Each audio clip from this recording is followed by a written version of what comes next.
여러분 오늘도 안녕하십시오. 이신간TV에서 다시 만나서 반갑습니다. 고맙습니다.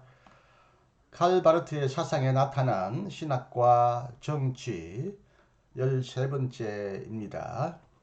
오늘은 이제 로마서 주석 제2판으로 들어가게 되었습니다. 3. 사회 위기로서 하나님. 로마서 주석 제2판에 나타난 신학과 정치의 상관관계. 1. 로마서 주석 제2판의 위기신학의 기본 요소들. 1. 제반, 모든 관계의 비판과 인간의 위기. 만약 우리가 여기서 20세기의 신학의 역사에서 대단한 영향력을 끼친 로마서 주석 제2판의 위기신학을 부족할 나위도 없이 분석하려고만 한다면 이것은 이 연구의 범위를 뛰어넘는 셈이 될 것이다. 또한 바르트의 두 로마서 주석 간의 관계를 자세히 설명하는 것도 우리의 임무가 될 수는 없다. 오히려 우리는 로마서 주석 제2판에서 우리의 주제에 직접적으로 적합한 신학의 관점을 요약하는 것에 국한하고자 한다. 따라서 우리는 로마서 주석 제1판에서부터 제2판으로 넘어가는 과정의 핵심을 개괄적으로 간단하게 설명하는 것으로 만족하기로 하자. 팡마이어는 로마서 주석 제2판에 나타난 제1판과의 차이점을 다음과 같이 적절히 설명했다.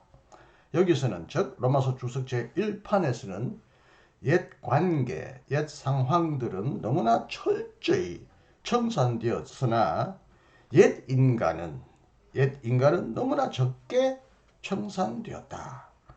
그리고 옛 인간은 복음의 때 카이로스를 그 자신의 때로 삼고자 했다. 옛 인간이 진정한 은총에 참여할 수 있도록 하기 위해 그렇게 못하도록 그를 제재하고 먼저 그가 즉 옛 인간이 죽도록 하는 위기 크라이시스가 필요했다. 여기서 황마이어는 바르트에게서 결정적인 두 관점을 지적했다. 1. 로마서 주석 제1판이 하나님 나라의 도래를 성취하는 자가 실로 옛 인간이라는 오해를 완전히 방어하지 않고 있다는 사실을 로마서 주석 제1판은 정확히 보았다. 로마서 주석 제1판에서는 인간의 행위가 종종 하나님의 행위와 긴밀히 결합되었기 때문에 하나님이 아직도 옛 관계들의 갱신의 주체로 이해되고 있는지 분명하지 않다. 이 하나님과 인간의 관계에 대한 이런 가능한 오해는 로마서 주석 제1판이 옛 관계들을 비판하면서도 옛 인간을 충분히 비판하지 않았음을 보여준다. 이 결함 그리고 하나님과 인간의 관계의 오해 가능성으로부터 벗어나기 위하여 바르트는 로마서 주석 제2판에서 하나님은 인간 존재에게 위기를 의미한다라는 것을 주제로 삼았다. 하나님은 인간의 위기다라는 것이 로마서 주석 제2판의 주제라는 거죠. 이 의도로부터 바르트가 왜 로마서 주석 제1판과는 달리 개인을 등장시켰는지 설명한다. 바르트의 말을 인용합니다. 우리는 인간의 영혼이 하나님 앞과 하나님 안에서 잃어버린 바가 되었고 하나님 안에서 지양되고 구원받았음을 선포함으로써 개인의 권리, 개인의 무한한 가치, 개인의 무한한 가치는 키엘케고로의 주장인데요. 개인의 무한한 가치를 선포한다. 바르트는 로마서 주석 제2판에서 세계와 인간의 하나님 관계를 실존적인 관계로 해석함으로써 그것을 실존화했다. 이게 이제 키엘케고르의 실존 철학의 영향을 받았음을 암시합니다. 개개인의 개체성은 개인이 갖는 하나님과의 관계성, 하나님과의 친교의 결과다. 로마서 주석 제1판에서 바르트는 특수한 실존, 바꿀 수 없는 주체인 인간의 갱신에 관해 동시에 말하지 않으면서 로마서 주석 1판의 의미대로 인류와 세계의 신적 유기체의 한 지체인 인간에 관해 말하는 것으로는 충분하지 않다는 것을 깨달았다. 인간의 갱신에 관하여 말하지 않고는 인류와 세계와 신적인 유기체의 지체인 인간에 관해 말하는 것이 충분하지 않다. 그러므로 그는 다음과 같이 밝히려고 했다. 인류의 갱신은 인간의 주체 자체의 갱신, 인간의 실천적인 현실의 갱신이다. 다시 말하면 옛 인간이 효과적으로 청산, 제거되어야 비로소 옛 관계들도 청산, 제거될 수 있다. 이리하여 바르트는 위기신학의 길에 들어서게 되었다. 바르트는 인간의 위기가 설명되어야 재반 관계도 비판될 수 있음을 파악했다. 이제 부정적 변증법으로서 신학적 변증법으로 들어갑니다. 1. 변증법적 신학으로서 위기신학. 이 세계의 인간이 처해 있는 위기의 주체는 하나님이다. 인간을 위기로 몰아넣는 분으로서 하나님은 전혀 다른 자이다. 전적 타자라고 흔히 번역합니다. 하나님은 완전히 다르신 분이다. 하나님은 완전히 다르신 분으로서 전적인 타자로서 자신과 인간 사이의 무한한 질적인 차이를 설정한다. 하나님과 인간 간의 무한한 질적인 차이. 이것도 키엘케고르의 용어입니다. 하나님과 인간의 무한한 질적인 차이의 역사 안에서 바르트가 로마서 주석 제2판에서 하나님과 인간의 관계의 변정법, 디알렉틱이라고 부르는 것이 생겨난다. 바르트는 하나님과 인간의 무한한 질적인 차이를 그 부정적이고 긍정적인 의미에서 보려고 했기 때문에 그는 하나님과 인간의 관계의 변증법의 두 차원에 주목했다. 하나님은 인간의 부정이요 또한 하나님은 인간의 긍정이다. 1. 하나님의 존재와 행동은 이 세계에서 그처럼 새롭고 그처럼 듣지 못했고 기대하지 않았던 것이기 때문에 그것은 이 세계에서 오직 모순으로서만 등장하고 인식되고 수용될 수 있다. 모순, 일종의 파라독스라고 할 수 있습니다. 역설. 하나님과 인간의 무한한 질적인 차이는 바로 우선 이 대립을 의미한다. 하나님은 우리가 존재하는 모습 그대로의 우리를, 세계가 존재하는 모습 그대로의 세계를 부정하심으로써 자기 자신을 긍정하신다. 하나님은 세계를 부정하심으로써 자신을 긍정하신다.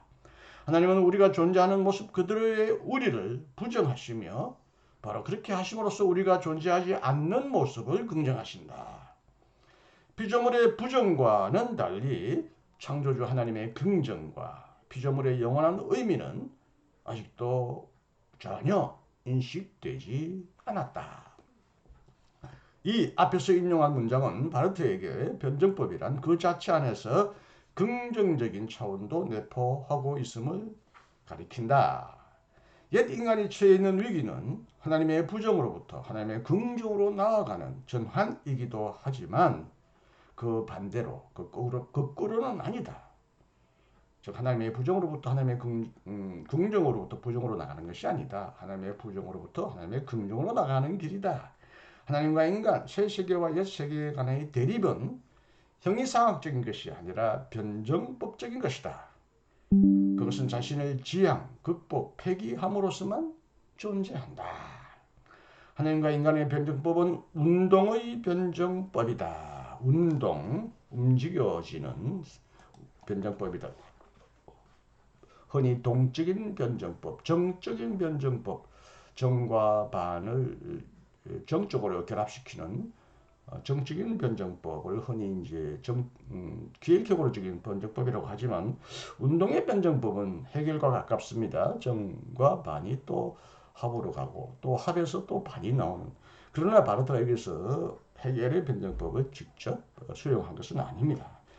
좌우간 하나님과 인간의 변정법은 운동의 변정법이라는 것은 중요한 지적입니다. 그것은 부정의 부정, 그 부정을 또 부정함으로써 차 안에게는 피안을 의미하고 차안 이 세계에는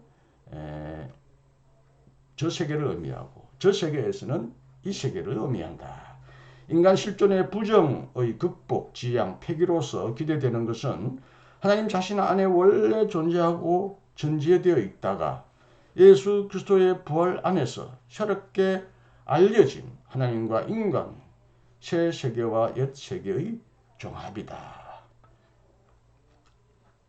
하나님의 부정과 하나님의 긍정은 어디서 종합되느냐? 예수 그리스도의 부활 안에서 종합된다. 이런 표현을 씁니다. 이 로마서 주석 제2판의 신학적 변증법의 강조점. 괄호는 이렇게 말합니다. 부단히 끝없이 부정에 집착한다. 끊임없이 부정한다. 이런 뜻입니다. 로마서 주석 제2판에서 제시된 하나님과 인간의 관계의 변증법의 초점은 옛 세계의 인간의 실존을 고려하여 하나님이 항상 부정에 머무르고 계신다는 점에 있다. 바르티의 문장입니다. 우리는 하나님에 의해 선하게 만들어지고 축복받은 세계에 관하여 전혀 아무것도 알지 못한다. 이 세계에 대한 인간의 지배는 결코 역사적으로 생각될 수 있는 목표가 될 수 없다. 그리고 이 지배, 이 통치를 가져다 주는 메시아는 우리가 알고 있는 그런 인간이 아니다. 오직 하나님에 의해서만 가능한 인간과 세계의 갱신, 새로워지게 함, 변혁, 인간과 세계의 변혁에 인간이 부흥, 상응할 수 있는 것은 오직 인간이 조건 없이 무조건 하나님의 부정에 직면함으로써다. 하나님의 부정에 직면할 때 인간과 세계는 하나님의 의하에 갱신될 수 있다. 이런 뜻입니다. 이런 모순에서 벗어나지 않는 자는 하나님 안에 숨겨져 있다. 정직하게 기다리는 것을 계속하는 자는 그가 기다려도 되고 기다려야 하고 기다릴 수 있다는 사실, 이 사실 속에서 하나님의 신실하심을 깨닫는다.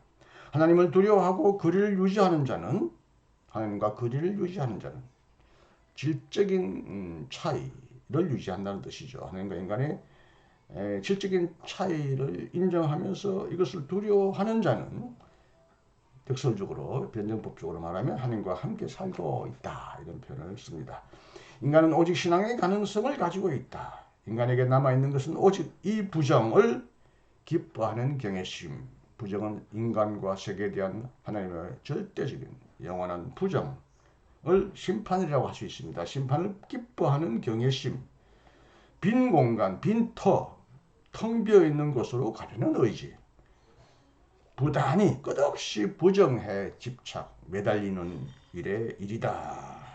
인간에게 남아있는 것은 부정을 경외하고 전혀 없는, 아무것도 없는 것으로 가려는 의지이고 끊임없이 자신과 세계를 부정하는 것이다. 이런 뜻입니다. 하나님과 인간의 관계의 변증법은 로마서 주석 제1판에서 부정과 부정을 강조한다고 말한다. 부정에 있다. 종합은 도용, 마음대로 강탈, 훔쳐서는 안 된다. 종합은 인간이 마음대로 할 수 없다. 인간은 끊임없이 부정에 집착함으로써 그의 실존의 본질에 이르게 된다. 부단히 부정에 집착함은 역사를 하나님과의 관련성 안에서 이해함을 뜻한다. 제가 이 번역판에서 하나님과 인간의 관계의 변증법은 로마서 주석 제1판에서라고 제가 번역해서 그렇게 읽었는데 혹시 실수가 아닌가 싶습니다.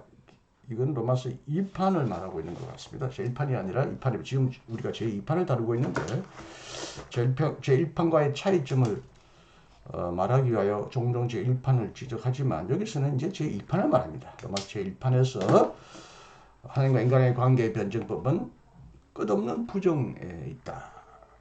인간이 함부로 마음대로 종합해서는 안 된다.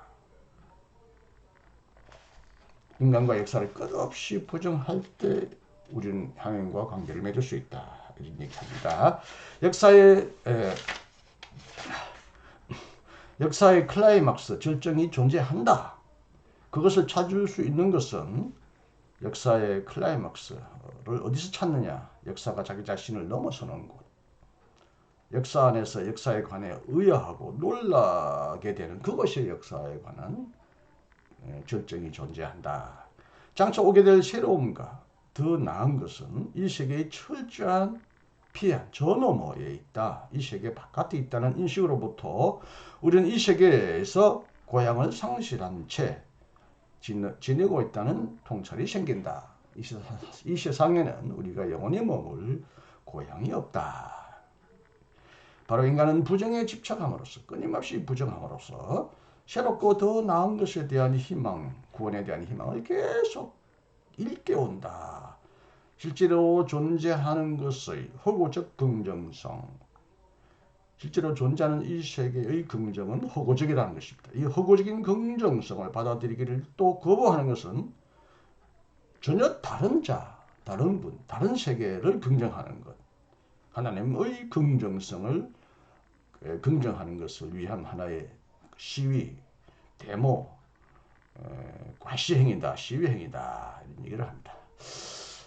조금 어려운 내용입니다만 그냥 가장 중요한 내용만 파악할 수 있으면 좋겠습니다. 이제 세 번째입니다. 이제 이데올로기 비판으로서 위기신학. 로마서 주석지 2판을 흔히 위기신학이라고 하는데 위기신학 이건 이데올로기, 인간의 이념에 대한 비판이라는 거죠. 이러한 일반적인 언급 다음에 이제 로마서 주석 제2판에서 전개된 인간의 이데올로기적인 사고와 행동에 대한 비판에 관해 말함으로써 이제 위기신학의 정치적 차원에 더 접근하기로 하자.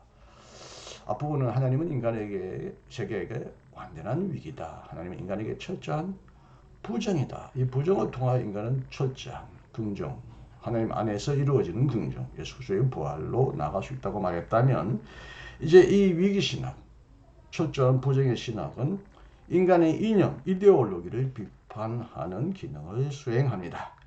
로마서 주석 제2판에서 표명된 신학은 제1판도 그렇고 교회학의 신학에서도 그렇지만 이데올로기를 반대하는, 비판하는 동기를 갖고 있다. 그것은 그릇된 잘못된 의식에 저항한다. 잘못된 이념에 저항한다. 이런 의도는 심판에 관한 구절의 맥락 안에서 첨예하게 아주 날카롭게 표현하였다.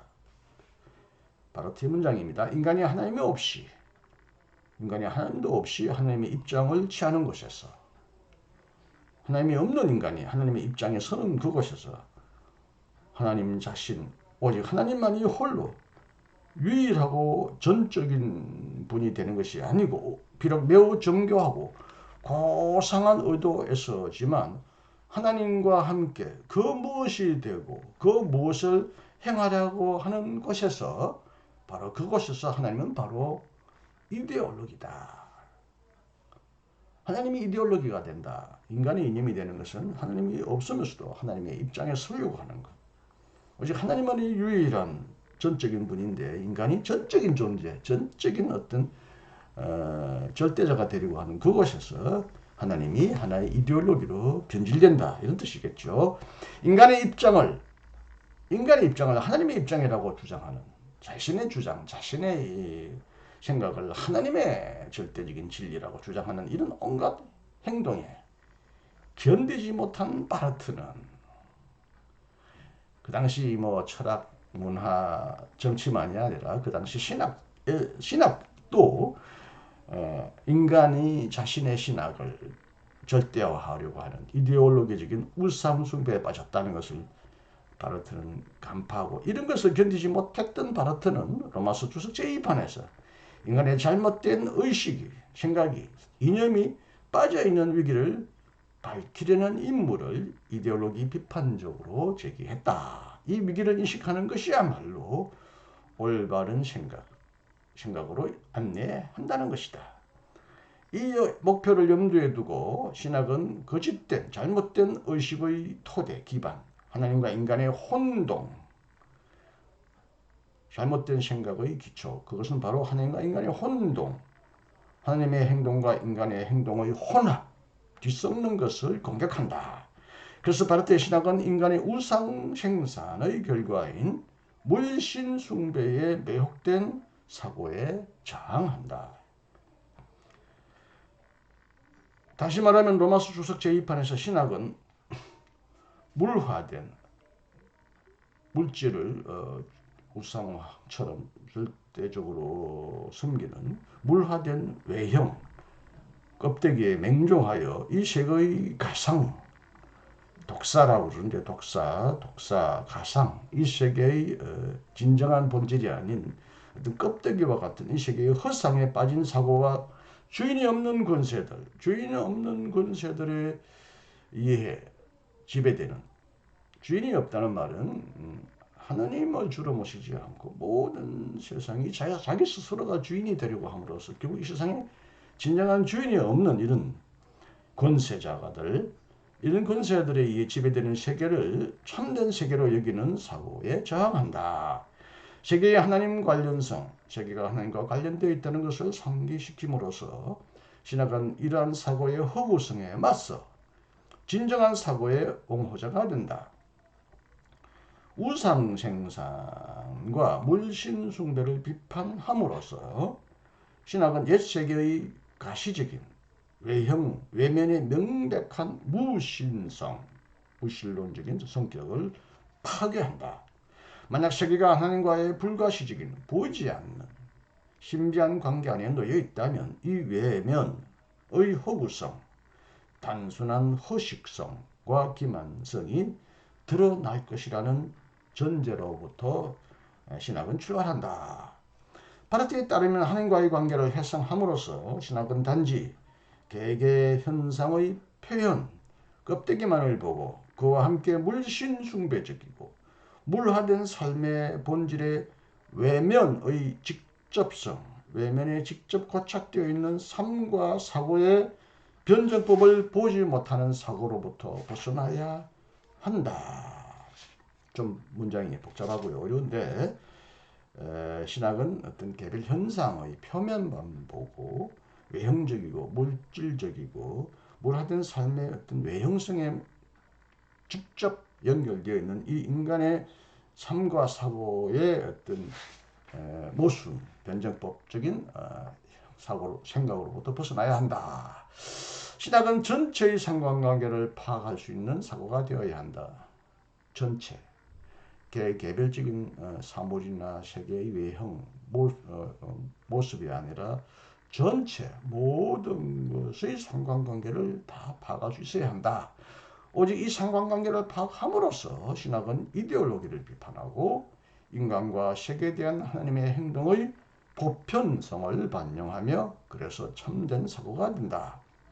오로지 신학은 하나님의 입각점, 하나님의 관점을 하나님과 함께 취함으로써만 하나님의 관점에서 하나님이 서 있는 그 자리에서 있을 때만 다시 말하면 부단히 부정에 집착함으로써만 자신과 세계를 끊임없이 부정해 나감으로써만 이 세계의 물신 숭배에 의해 현혹당하는 것을 피할 수 있다. 그래서 물신 숭배는 물질인데 그 당시 거의 절대적으로 숭배되던 자본주의, 경제적, 물질적 팽창주의 이런 것들을 지금 여기서 지시하고 있습니다. 물신 숭배는 일종의 자본을 주의로 자본을 가치를 물질을 최고의 가치로 여기는 것으로 생각해도 무방합니다. 신학은 하나님이 유일하고 총체적인 전적인 분이 되게 할 때 삶의 본질을 따라갈 수 있고 삶의 표면과 외면을 향해 있는 사고가 걸려드는 삶의 외형, 물질, 껍데기, 외관에만 집착하는 그런 사고로부터 그런 사고가 걸려드는 환상에서 탈출할 수 있다. 삶의 본질에 대한 환상, 비전 하면 이제 우리가 흔히 본다라는 뜻이고 이것이 이제 좋은 의미에서 비전을 품어라, 꿈, 목표, 환상 이렇게 우리가 생각하지만 원래 비전은 삶의 본질에 대한 환상으로부터 돌아서라는 바르트의 요구, 삶의 본질을 깨뚫지 못하고 삶의 외형, 외관, 외면에 집착하는 그래서 보이는 물질 세계에 집착하는 것을 일종의 환상이라고 봅니다. 이런 환상으로부터 돌아서라 라고 바르트가 요구했는데, 이 요구는 이데올로기와 현실의 대립이 인식됨으로써 이 요구가 실현될 수 있다, 실현되어야 한다. 이것이 가능해지려면 무엇보다도 소외된 인간의 이데올로기, 소외된, 로마 시리판에서도 인간 소외에 대한 얘기를 여러 번 했는데, 소외라는 말은 전형적으로 마르크스가 자본론에서 인간이 노동의 주체가 되고 자신이 노동의 주인이 되지 못하고 노동과 자기가 창조한 생산품으로부터 소외되어 버리고 많은 이런 인간과 노동의 소외, 인간과 인간 생산품 간의 소외를 말하는 그런 표현인데, 바르트는 이 소외라는 표현을 수용하면서도 이 소외는 무엇보다도 하나님과 인간 혹은 하나님이 원하시는 참된 삶과 분리되어 있는 이런 인간의 현상을 더 넓게, 폭넓게 설명하기 위하여 마르크스가 말한 경제적 개념의 소외를 더 신학적으로 심층적으로 받아들였다고 봅니다. 소외된 인간의 이데올로기와 실천 간의 불일치가 이에 파악되어야 한다. 역사는 한 부류의 인간이 다른 부류의 사람보다 정신과 능력 면에서 더 우월하다고 자칭하는 영겁이고, 정의와 자유라는 이데올로기, 정의와 자유라는 이 가장 보상하고 아름다운 이데올로기라도 이것을 하나의 위선적으로 뒤집어 쓴 것이, 위선적으로 이것을 사용하는 하나의 생존 투쟁이고, 거창함과 허무함에서 볼 때 상대방을 능가하는 낡고 새로운 인간의 정의들의 부침이다. 거창함과 허무함에서 볼 때 상대방을 능가하는 낡은 인간, 새로운 인간의 정의, 이 정의롭다, 공의롭다 말인데, 이것이 부침이라 말은 이제 뜰부, 가라앉을 침입니다. 좀 다시 설명하면, 역사는 한 부류의 인간이 다른 부류의 인간보다 더 이데올로적으로 우월하다고, 정신과 능력에서 우월하다고 자칭하고 자랑하는 하나의 연극이고, 정의와 자유라는 이런 그럴듯한 이데올로기를 뒤집어쓴 하나의 생존 투쟁이고, 낡고 새로운 인간의 그 정의, 저스티스, 이것들을 거창하게 혹은 허무하게 주장하면서 그런 정의가 일어났다 가라앉는 그런 과정이 역사다. 이런 표현을 좀 문학적으로 사용합니다. 인간은 선을 행한다고, 다시 말하면 정의와 자유를 위해 싸운다고 자랑하면서도 실제로는 완전히 그 반대의 일을 실천한다. 인간은 정의롭고 자유로운 길을 주장한다. 정의와 자유를 주창한다고 하지만 실제로는 그 반대, 거꾸로 되는 일을 하고 있다. 그들은 상대방에게 불의와 억압을 가한다.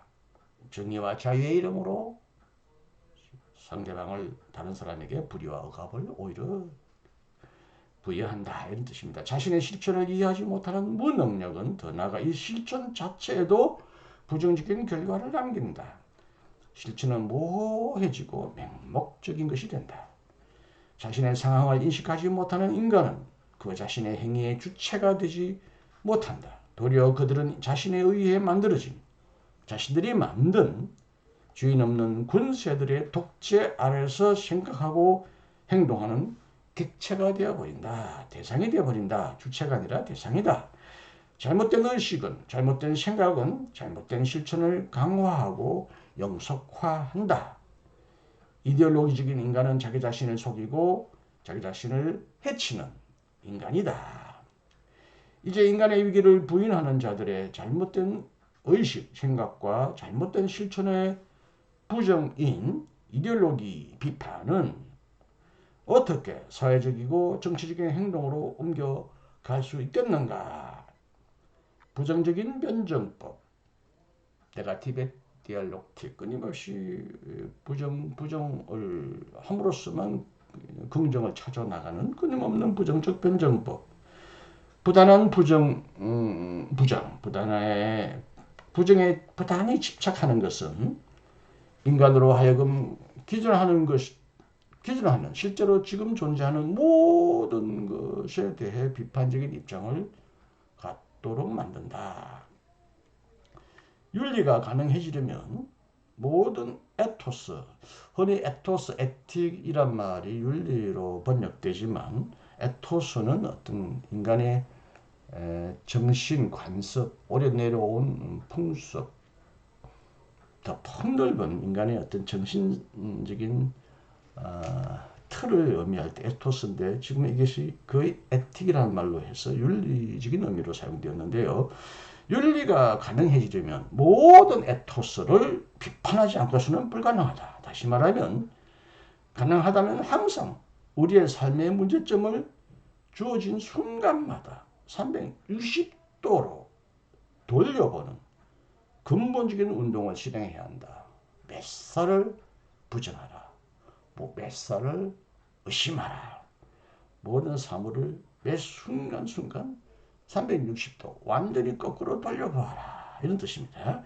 바르트에 따르면 인간의 위기, 인간의 이데올로기와 실천의 위기를 거론하고 이 이데올로기와 실천에 저항하는 행동이야말로 선한 행동이다.